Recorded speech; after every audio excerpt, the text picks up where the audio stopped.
नमस्कार।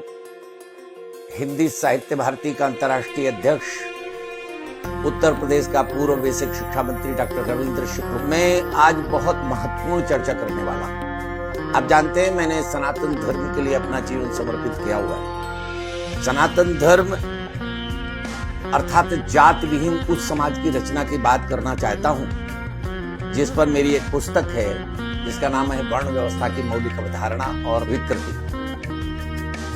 ये राष्ट्रधर्म प्रकाशन राजेंद्र नगर लखनऊ ने छापी है। मैं आपसे निवेदन करूंगा कुछ बात करने से पहले कि इसे जरूर पढ़ें। ये शोध ग्रंथ है, सारे हिंदुस्तान के और कुरान बाइबल सबको पढ़ने के बाद उनको सबको कोट किया है मैंने इस पे। मैं दावे के साथ कह सकता हूं कि भारतीय शास्त्रों में जातिवाद नहीं है।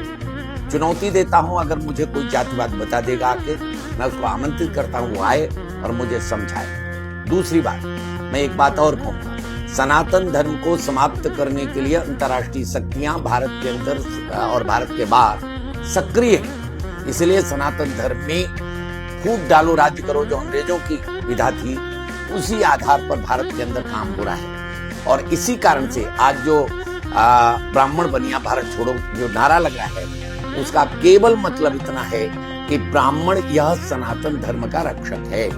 सनातन धर्म की जितनी पुस्तकें हैं उनमें कहीं न कहीं सभी वर्गों का योगदान, उसमें ब्राह्मण का भी योगदान है। दूसरा, आज भी अगर सनातन धर्म की ध्वज पताका लेकर के इस विश्व के अंदर कोई घूम रहा है तो ब्राह्मण अधिक मिलेंगे आपको। लेकिन इसके बाद भी अब ये योजना बनी है कि ब्राह्मण को अगर समाप्त कर लोगे तो सनातन धर्म को समाप्त किया जा सकता है।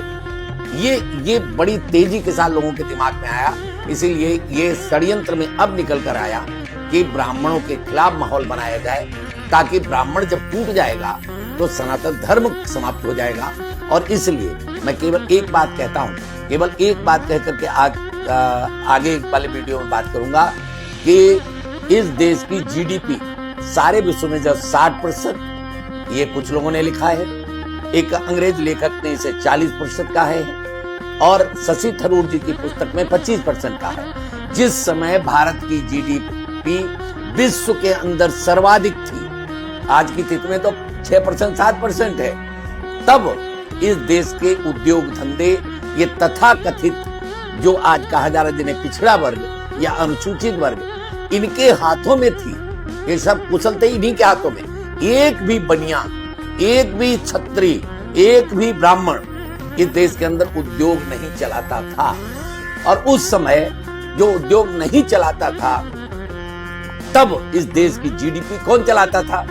ये विचार करके बताइएगा। आगे इस पे मैं प्रमाण दूंगा कि सारे देश की जो वित्त व्यवस्था थी, जो फाइनेंस की सारी व्यवस्था थी, वो इसी वर्ग के हाथ में थी। लेकिन दुर्भाग्य से धीरे धीरे धीरे धीरे उनको जातियों में बांट करके ऐसा वैमनस्य पैदा किया जा रहा है जिससे इस देश के अंदर सनातन धर्म समाप्त हो जाए। इसीलिए सनातन धर्म के खिलाफ विष उगल रहे हैं लोग। सावधान, अगर हम नहीं चेते, हम जातियों में बटे रहे तो सब कुछ समाप्त हो जाएगा, समाप्त होने के कगार पर है। मैं यही कहते हुए अगले वीडियो में आपको और आगे बातें करूंगा। बहुत बहुत धन्यवाद।